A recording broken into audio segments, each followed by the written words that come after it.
Hello friend, आता आपण gas चालू करूया. त्याच्यावर ठेवणार आहे कढई. इथे घेतलेली मिरची आणि लसूण भाजून घेतलेली. थोडीशी आता कोथिंबीर पण टाकूया. इथे घेतलेला घेवडा सोलून स्वच्छ धुवून घेतलेला आहे. तेल टाकून घेतलेलं आहे पाहून गरम होण्यासाठी. इथे फोडणीसाठी कांदा चिरलेला आहे बारीक. आता हे मिक्सरच्या साहाय्याने आपण बारीक करून घेऊया. जिरे आणि मोहरी टाकून घेऊया. बगीचाचा कांदा पण टाकून घेऊया. असा दाटसर ठेचा वाटलेला आहे तो पण टाकून घेऊया. तेल जीव करूया.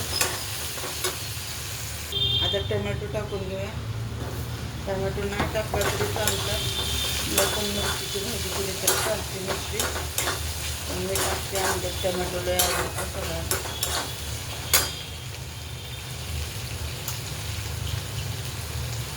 थोडीशी हळद पावडर टाकूया.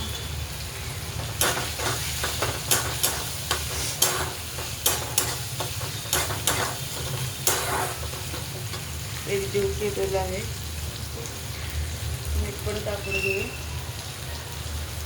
छान असं भाजून घेतलेलं आहे.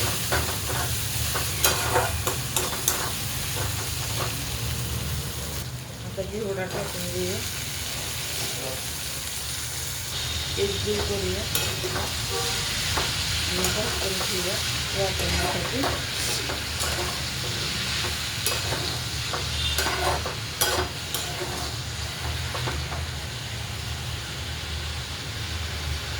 आता आपण झाकण ठेवूया भाजी वापरण्यासाठी. छान अशी वाफ सुटायला तुम्हाला दिसतच असेल.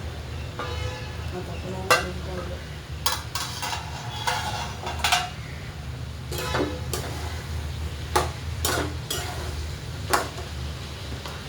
आता आपण हा शेंगाचा कूट टाकून दिला.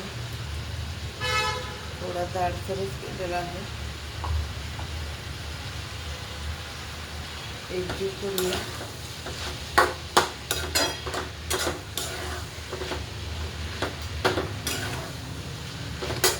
परत थोड्या वेळ वापरण्यासाठी ठेवूया. ताप ठेवून वापरायला ठेवूया परत एकदा.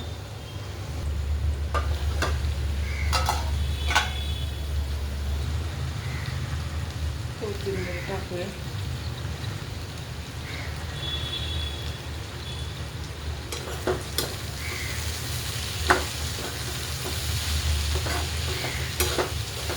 छान असं झालेलं आहे. कलर छान आलेला आहे भाजीला.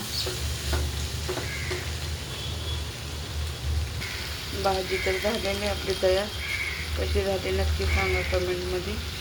आवडला तर लाईक करा, शेअर करा, कमेंट करा. धन्यवाद.